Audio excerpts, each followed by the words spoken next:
जय माता दी दोस्तों, मैं शैली स्वागत करती हूँ आपके हमारे चैनल 555 एंजलिक गाइडेंस पे, जो कमिटेड है आपकी जर्नी को ईजी बनाने एंड जल्दी कंप्लीट कराने के लिए। इसी रिगार्डिंग आज का वीडियो है और आज बात करने वाले हैं एक और क्वेश्चन की, जो क्वेश्चन था सिलेबसी ब्रह्मचर्य और ट्विन फ्लेम जर्नी पे। तो ब्रह्मचर्य और ट्विन फ्लेम जर्नी का क्या कनेक्शन है, और जो डिवाइन सोल्स या जो आप लोग जो ट्विन फ्लेम कहते हैं, माता रानी बाबा शिव ने तो इसे खंडित किया हुआ है। तो जो डिवाइन सोल्स अनमैरिड हैं वो ब्रह्मचर्य को किस तरीके से पालन कर सकती हैं, और जो डिवाइन सोल्स अपने डिवाइन पार्टनर के अलावा किसी और के साथ मैरिड थी तो वो किस तरीके से ब्रह्मचर्य का पालन कर सकती हैं, और इनका इस जर्नी का और ब्रह्मचर्य का क्या कनेक्शन है, इस पे हम लोग बात करने वाले हैं। ठीक है, तो पूरा चार्ज देते हैं माता रानी बाबा शिव को, एंजल्स को, एंसेस्टर्स को, ताकि वो आपको बेस्ट हेल्पफुल वीडियो प्रोवाइड कर सकें। चलिए शुरू कर लेते हैं। सिलेबसी ब्रह्मचर्य, ठीक है। जैसे कि मैंने अभी जो लास्ट लाइव सेशन किया था उसमें भी मैंने डिविनिटी पे बात की थी, पवित्रता पे बात की थी। तो जिनका भी क्वेश्चन था, अगर उन्होंने उस लाइव सेशन को देखा है तो उनको आंसर उसी लाइव सेशन में मिल गया होगा कि क्या जो है आपको करना होता है ब्रह्मचर्य में। ठीक है, ब्रह्मचर्य क्यों कराया जाता है? ब्रह्मचर्य का मतलब होता है, देखिए ब्रह्मचर्य क्या होता है, एक आश्रम होता है। कहते हैं 4 आश्रम होते हैं ना, गृहस्थ होता है, संन्यास होता है, वानप्रस्थ होता है, ब्रह्मचर्य होता है। और हर की एक अवस्था होती है और हर एक सोल को उस अपनी जर्नी में उस आश्रम से गुजरना होता है। ठीक है, ज़रूरी नहीं है कि एक ही जन्म में आपको सारे आश्रम मिल जाएंगे, अलग अलग जन्म लेके आप उन आश्रम को जीते हैं। ठीक है, अब इधर जैसे डिवाइन सोल्स आई हैं उनको इस जर्नी में डाला गया है, तो मे बी अगर उनकी जर्नी में डिवाइन मैरिज का पार्ट है, ठीक है, तो जैसे कि पहले से ही आप लोगों को ये बात बताई हुई है कि डिवाइन सोल्स जो इस जर्नी में आती हैं उनके सोल कॉन्ट्रैक्ट में किसी का डिवाइन पार्टनर के साथ मैरिज लिखा होता है, वो मैरिज करते हैं और अपनी डिवाइन जर्नी करते हैं। इसमें क्या होता है, वो पवित्र भी रहते हैं, अपनी डिवाइन मैरिज को भी निभाते हैं और डिवाइन रिलेशनशिप में भी रहते हैं। इस पर हमने चर्चा कर ली। पर बात ये है कि जो डिवाइन पार्टनर्स में भी, जैसे कोई डिवाइन पार्टनर है, कोई DF है, वो अपने डिवाइन पार्टनर से मैरिड ना होकर किसी सोलमेट या किसी कार्मिक के साथ मैरिड थी, और उसके बाद उसको अवेकनिंग आई और उसको सडनली जो है वो इस जर्नी में आ गई। तो अब वो तो जो है पर्टिकुलर वो सोल, वो जो बॉडी में है, वो तो अवेकनिंग आने की वजह से जो है डिवाइन जर्नी में आ गई। पर जिसके साथ उनकी मैरिज हुई है, ठीक है, उस डिवाइन सोल की जिस सोल के साथ मैरिज हुई है, वो तो वो सोल तो उस मैरिज को निभाएगी, है ना। तो यहाँ पर क्वेश्चन ये है कि वो अपनी सिलेबसी को कैसे मेंटेन करें, यहाँ पर ब्रह्मचर्य का पालन कैसे कर सकते हैं।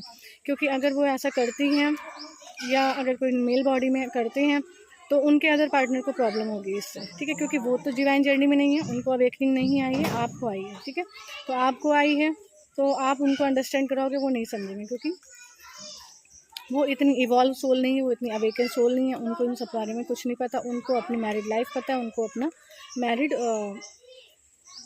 प्रोसीजर जो भी होता है, जैसे शादीशुदा लोग रहते हैं, वो चीज़ें उनको पता होती है, तो इसमें उनकी कोई फॉल्ट नहीं होती।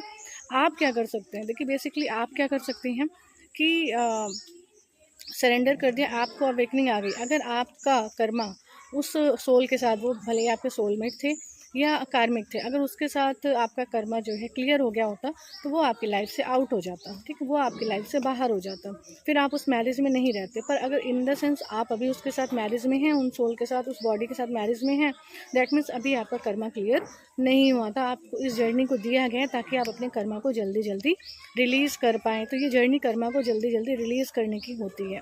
ठीक है, तो आप अपने कर्मा को रिलीज़ कर पाएँ। ठीक है, तो वो चीज़ जो है आप उस शादी में रह के आपको करनी है। ठीक है, तो अब आप क्या होगा, आप अपने आप को सरेंडर कर देंगे, इनर वर्क करेंगे, हीलिंग्स लेंगे, और जो है अपनी मैरिड लाइफ जो भी जिसके साथ भी थी, वो भले ही सोलमेट थे या कार्मिक थे, उस लाइफ को आप माता रानी बाबा शिव को, यूनिवर्स को सरेंडर कर देंगे और उनसे प्रे कर देंगे कि जिस तरीके से भी वो आपकी जर्नी को, आपकी डिवाइन जर्नी को लेकर जाना चाहते हैं, वो अगर चाहते हैं कि मतलब आपकी सिलेबसी उस सोल के साथ मेंटेन रहे, तो वैसे ही चलाएं। और अगर आपका उनके साथ अभी कोई फिजिकल कनेक्शन बाकी था तो वो वैसे कराएं, क्योंकि कर्मा क्लियर करना है तो वो चीज़ों से गो थ्रू करना ही होगा। ठीक है, तो आप मतलब बहुत ज़्यादा रिबेल मत हो जाइए कि नहीं मैं तो तो आप बहुत ज़्यादा रिबल नहीं हो जाइए कि नहीं मैं तो डिवाइन जर्नी में आ गई, अब तो बस मेरा ईश्वर के साथ कनेक्शन है और मुझे अब ऐसे फ़िज़िकल कनेक्शन नहीं रखना है, फ़िज़िकल नहीं होना है। तो इस तरीके से आपको नहीं करना, क्योंकि अगर आप ऐसा करेंगे तो आपका कर्मा क्रिएट हो सकता है। तो आपको सबसे पहले सरेंडर करने की ज़रूरत होती है। सरेंडर करने का मतलब होता है आपकी लाइफ़ का एक एक मोमेंट उनको सरेंडर हो जाता है। जब आप उन्हें सरेंडर कर देते हैं तो आपके एक एक मोमेंट में जो भी होगा उसके ज़िम्मेदार माता रानी, बाबा शिव, यूनिवर्स होते हैं। तो आपको सरेंडर करना बहुत ज़रूरी होता है। आप सरेंडर कर दीजिए कि मेरी पूरे दिन में जो भी होगा वो कुछ भी हो, पर डे पर मोमेंट आपके साथ जो कुछ भी होगा वो वही होगा जो उनकी इच्छा है, जो उनकी मर्ज़ी है, ठीक है। तो जब आप उन्हें सरेंडर कर दोगे तो अगर आप अपने उन पार्टनर के साथ कनेक्शन में भी आते हो, फिज़िकल कनेक्शन में भी आते हो, तो भी वो तभी होगा जब ईश्वर चाहेंगे, जब आपके पार्ट में वैसा होगा, जब आपको वैसा कर्मा क्लियर करना होगा, ठीक है। तो आप इस तरीके से सरेंडर कर दीजिए। इसमें ना ही तो आपको मनमानी करनी है कि नहीं मुझे करना ही करना है, ना ही आपको ऐसा करना है कि नहीं मुझे नहीं करना है, ठीक है। आपको क्या करना है, सरेंडर करना है। जब आप सरेंडर कर देंगे इस चीज़ को कि जब आप चाहें तो मेरे जीवन का हर पल हर क्षण आपके अनुसार व्यवस्थित हो, आपके अनुसार व्यतीत हो। जब इस तरीके सरेंडर कर देंगे तो वही होगा जो वो चाहेंगे।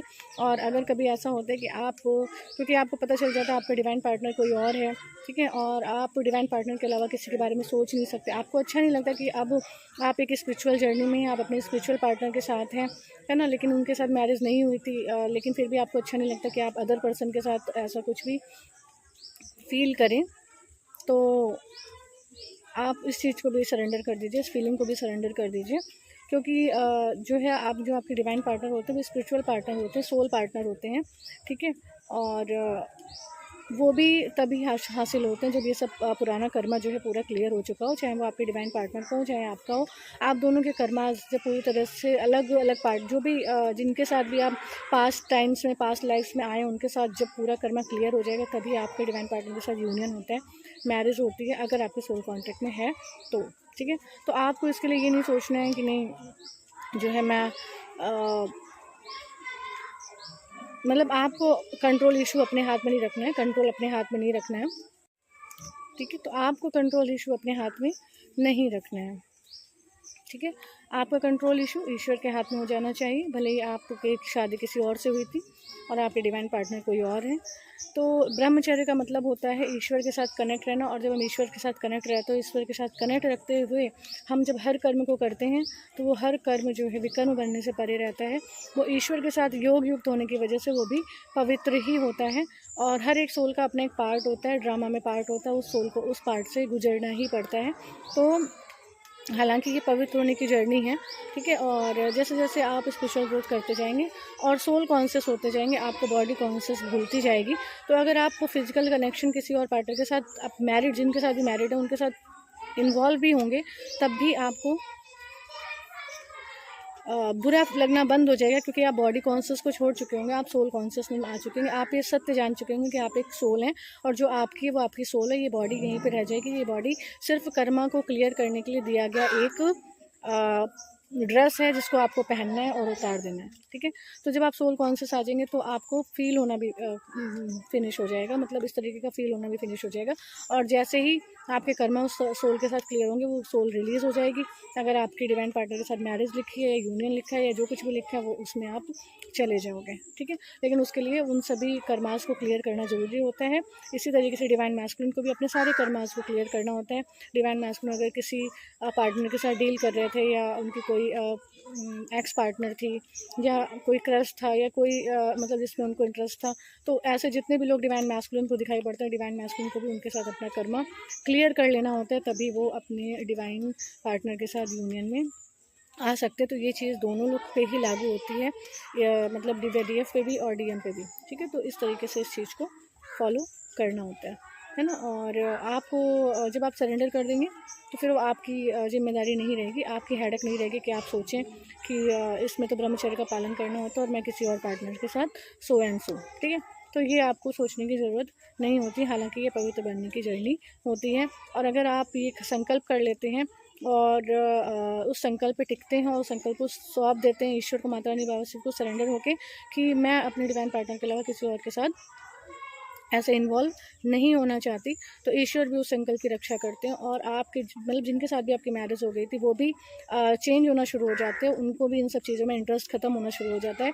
तो सबका सल्यूशन है, हर चीज़ का सल्यूशन है। बस आपको क्या करना होता है, संकल्प करना होता है, अपनी एनर्जी क्रिएट करनी होती है, उस एनर्जी को रेडिएट कर देना होता है और सरेंडर करके उसे लेट गो कर देना होता है। फिर चेंजेस आपको अपने उस सोलमेट पार्टनर में, कार्मिक पार्टनर में दिखना शुरू हो जाएंगे।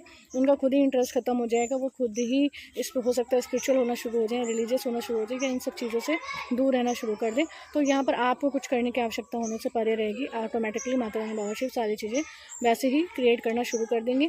पर वो भी तब आपसे हो पाएगा, वो संकल्प भी आप उतने पोटेंशियली, उतनी पावरफुली तभी ले पाएंगे जब आपका कर्मा उस सोल के साथ क्लियर हो चुका होगा।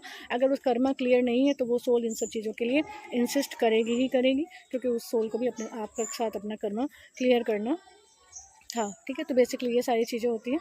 तो एवरीथिंग इज़ पॉसिबल। अगर आप चाहते हैं तो इस एनर्जी को चेंज कर सकते हैं, अपने उस पार्टनर की एनर्जी को चेंज कर सकते हैं, और जिस तरह की डिवाइन जर्नी में आप रहना चाहते हो उस तरह की डिवाइन जर्नी में आप रह सकते हैं। ठीक है, तो इट्स अप टू यू, आप के ऊपर डिपेंड करता है ये सारी चीज़ें। ठीक है, तो आई होप आपको जो है